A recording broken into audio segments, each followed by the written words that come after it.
Hello, this is CDS Studios, and I'm doing a leftover Afghan. I've already got some done.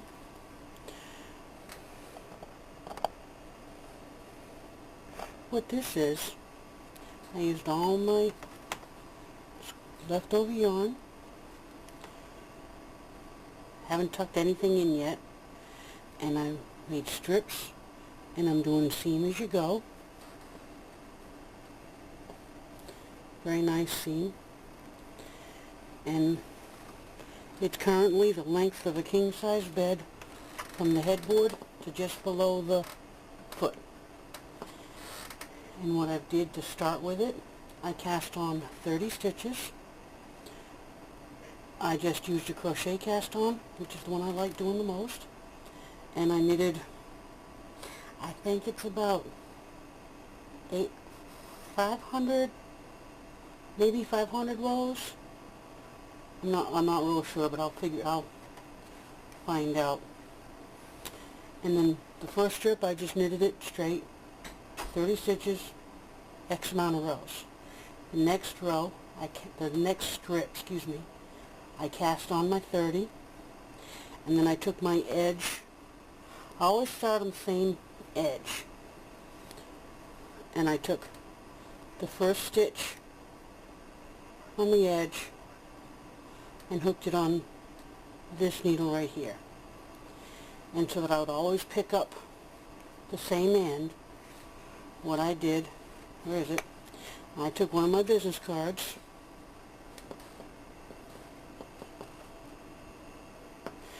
and I put scrap Afghan, leftover sounds better, key plate 2, 30 stitches. Because I don't work on this straight through. I'll work on it for about a stripe or two, and then I'll work on something else, and then with that leftover yarn, I'll add some more. When I think I have enough set aside, as you can see, I'm collecting yarn here.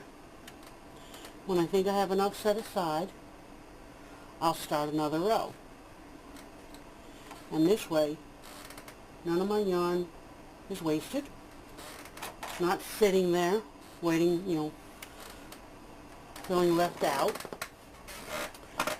And right now I'm at row 286, and I got about not very much left to go. And what stitch I'm taking? Come on in. Let me show you which stitch I'm taking. I'm hoping this will be able to see it.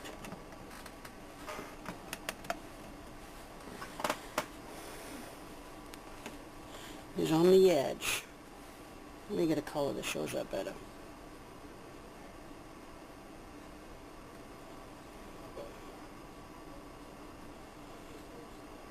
On the edge, you've got your first row right there.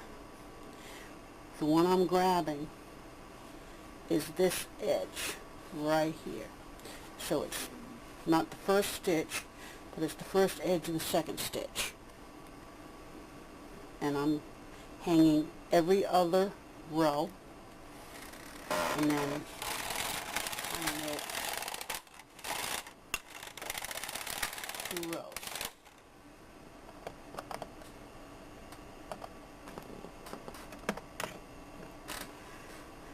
Skip this row, grab this row, hang that one, and then I knit 2 rows. And I wasn't paying attention. No. I try not to add yarn in the middle of my row. I want to have my knots at the end. And I'll just take this little bitty, well, I don't want to take this one. Now, there's no rhyme or reason to what color I pick up. The only thing I make sure is I don't pick up a color that, like I won't take the white because I have white here. Well, I actually have beige here, but you can't tell it that much. So I'll take another color. See, I don't have that one coming up at me. I did over there, but that's okay. And I'll find my center. set it aside. What I do, I grab a fistful. My definition of a fistful is a little tail here through the fist. I'll hold this up against my work when I run across. That way I know I have enough to tie. And I run it across. Once I get it started, I'll make sure I hang the next set of rows. Run the row. And over here, I'll do a very gentle single knot tie. And I'll weave that in later.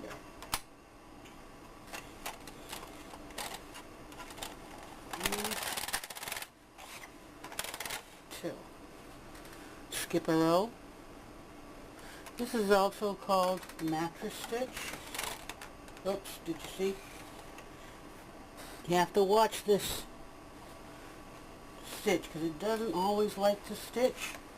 And what that's telling me is I need to move my weights up. And rather than wait until my weight hits the floor, I move it up all together. Excuse me. Because then I don't have to go finding my weights.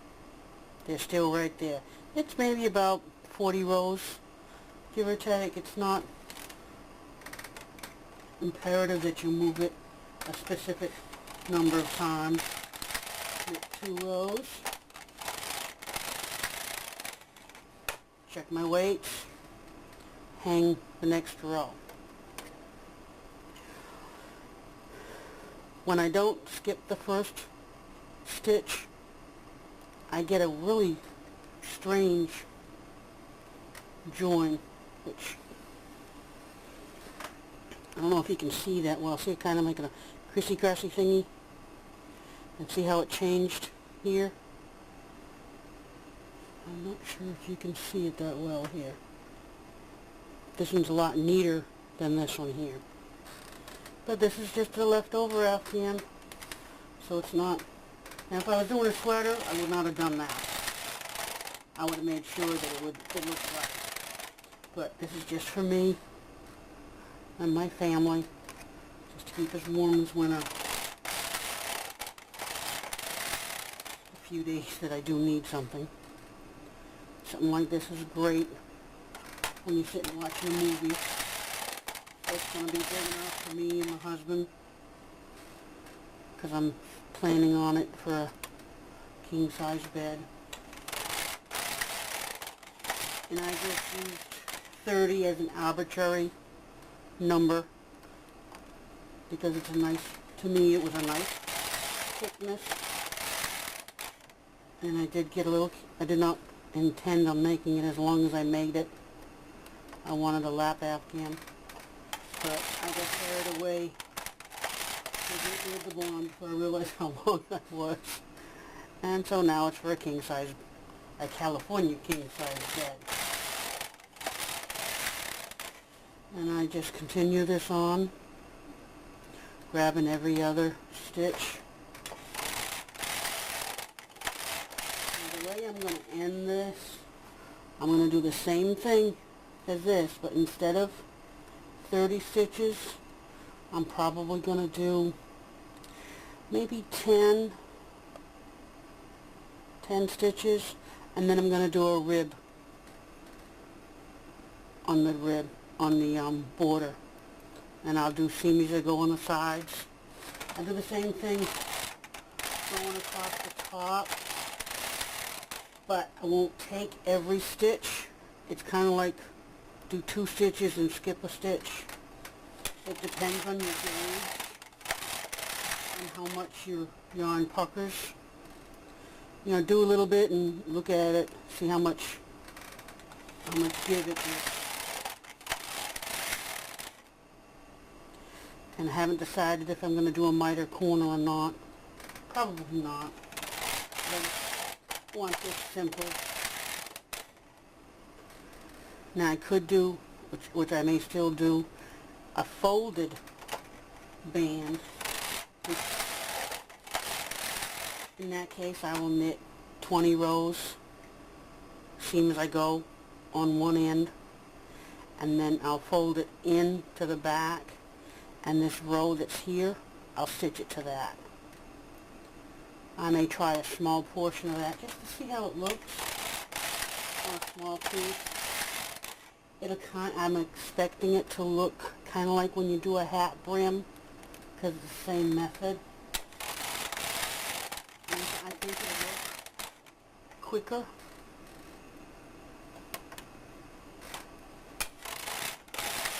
I mean, it won't look exactly like that because a hat brim is done with the stitches going up and down, and in this case I'm going to be folding it into each other. But we'll see. We'll see. It's not going to be a long, I'm not going to bore you with watching me do the stockinette stitch for this whole thing. I'll put up how many stitches one row is if you want to make it the same size. And also how many strips I'm making it. Not at this point in time, I'm not sure. I have 1, 2, 3, 4, 5, 6, 7, and I'm working on my 8th one. And they're 30 stitches across.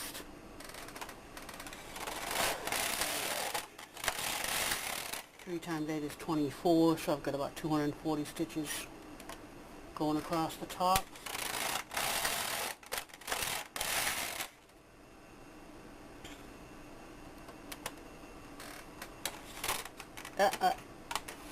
Gotta watch this, as I said once already, you gotta watch that last stitch, or first stitch, depending on which one. That tells me, bring my weights up. And this yeah, this weight looks a little weird, doesn't it? This weight is a fishing lure. It's a 2-ounce fishing lure, hung with a paper clip, and then dipped in plastic. This is a metal bracket that I wrapped polymer clay in. Well, I wrapped some paper clips around it. It had holes in it, so I wrapped the paper clips into the holes, and then I wrapped the metal piece with polymer clay, and then baked it.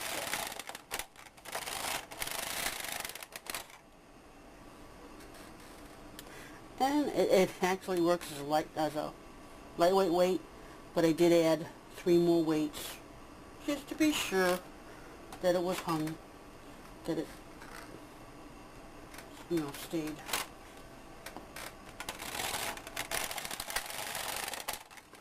And I'm trying to stay out of your way. So you can see what I'm doing.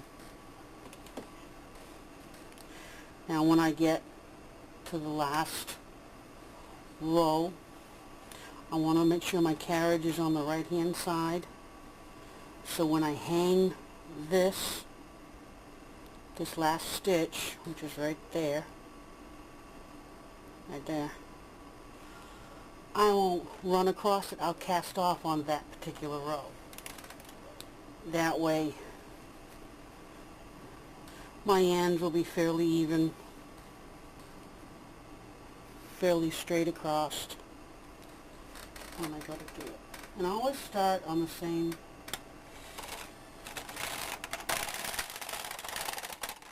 bottom.